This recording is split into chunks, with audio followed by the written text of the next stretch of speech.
बीच रात चीखते हुए मेरी नींद खुली और मैंने फील करा कि जैसे कोई मेरी छाती पर बैठकर मेरी सांसें रोक रहा हो।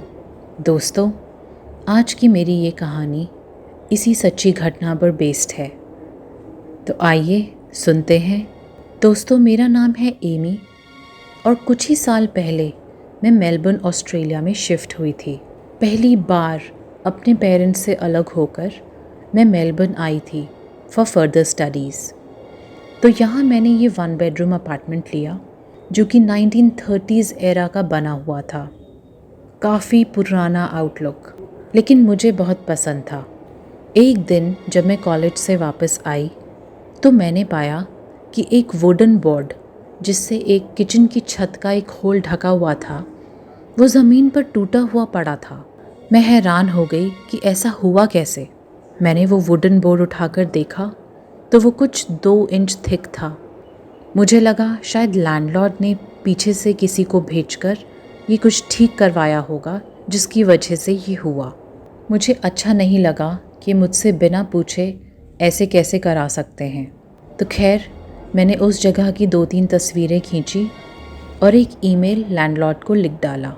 थोड़ी ही देर में उसका ईमेल मुझे वापस आया जिसमें लिखा था कि इसको मिलते ही तुरंत फ़ोन करो।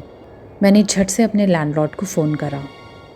उन्होंने मुझे बताया कि उन्होंने मेरे पीछे से किसी को भी नहीं भेजा है और इनफैक्ट पुराने 2 टेनेंट्स ने कुछ इसी तरह की कंप्लेंट उनसे करी थी। फ़िलहाल ये गुत्थी तो सुलझ नहीं रही थी, तो उन्होंने मुझे बोला कि वो किसी को भेजकर ये बोर्ड वापस से ठुकवा देंगे और जल्दी ही उन्होंने ऐसा करवा भी दिया। शांति से 1-1.5 महीना ऐसे ही निकला।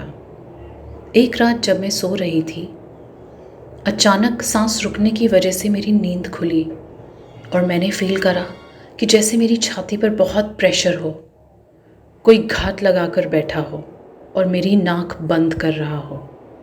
मैं बहुत ज़्यादा डर गई।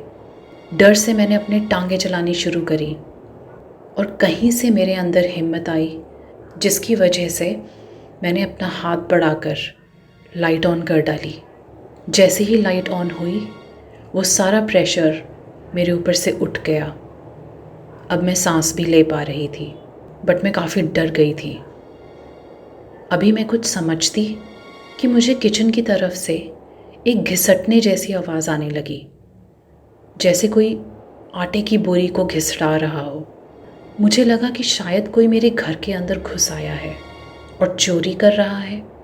फटाफट से मैंने साइड में पड़े एक डंडे को उठाया और मैं धीरे धीरे किचन की तरफ जाने लगी। लेकिन देखती हूँ कि वो वुडन बोर्ड फिर से ज़मीन पर गिरा पड़ा है, वैसे ही टूटा हुआ, और जो छत पर छेद था वो खुला हुआ है। अभी मैं कुछ समझती, मुझे बच्चों के विस्पर करने की आवाज़ आने लगी। वो आवाज़ वापस मेरे बेडरूम से ही आ रही थी। मैं दोबारा अपने बेडरूम की तरफ गई। जैसे ही मैं उसमें पहुंची, काफ़ी तेज़ हो चुकी थी वो विस्पर और मुझे क्लियरली सुनाई दे रहा था। वो बच्चे यही कह रहे थे, अब इसका नंबर है, अब इसका नंबर है। ये देखकर मेरे होश उड़ गए और दोस्तों, मैं उस अपार्टमेंट से भागते हुए बाहर गई। अपनी कार में थोड़ी ही दूर पार्क करती थी, जाके अपनी कार में बैठ गई और वहीं इंतज़ार करने लगी रात के ख़त्म होने का। एक पल भी नींद नहीं आ पाई थी। सुबह के कुछ 6 बजे होंगे जब मुझे लोगों का शोर आना शुरू हुआ। 8 बजे तक मैं कार में ही बैठी रही, जब तक सूरज पूरा नहीं आ गया। कुछ देर बाद मैंने हिम्मत करके वापस घर में एंटर करा और देखा कि मेरे बाथरूम में से एक कुत्ते का शोर आ रहा है। मेरे पास कोई पेट नहीं था। जैसे ही मैं बाथरूम की तरफ गई तो मैंने देखा वहाँ एक गली का कुत्ता बैठा हुआ है और दीवार की तरफ देखकर रो रहा है। जैसे ही उसने मुझे देखा, चुप होकर वो घर से बाहर चला गया। जल्दी से मैंने अपनी सारी चीज़ें पैक करी और निकल गई उस घर से। अब मैं अपने कॉलेज के हॉस्टल में रहती हूँ और मुझे उस घर को छोड़े हुए कुछ 1 साल बीत चुका है और अब वहाँ पर एक रेस्टोरेंट है। मेरा ऐसा मानना है कि शायद मेरे बाद आए हुए बाकी टेनेंट्स को भी ऐसी ही भयानक चीज़ें फील हुई होंगी, जिसकी की वजह से उस लैंडलॉर्ड को वो घर बेचना पड़ा। सरप्राइजिंगली वो रेस्टोरेंट शाम के 5 बजे तक ही खुला रहता है और उसके बाद बंद हो जाता है। जब मैंने ये वाक़या अपने फ्रेंड से डिस्कस किया तो उन्होंने कई बारी कोशिश करी मुझे उस रेस्टोरेंट में लेके जाने के लिए, बट मुझे पता है कि मुझ पर क्या गुजरी थी जब मैं उस घर में रहा करती थी। मेरे कई सारे फ्रेंड्स वहाँ पे कई बारी गए हैं, बट किसी ने मुझसे आकर ये शेयर नहीं करा कि उनको कुछ हॉरिफाइंग एक्सपीरियंस हुआ हो। बट जो मैंने देखा और मैंने सहा वो तो सिर्फ मुझे ही पता है, और अब आप सबको भी। दोस्तों, मेरी आज की कहानी यहीं तक।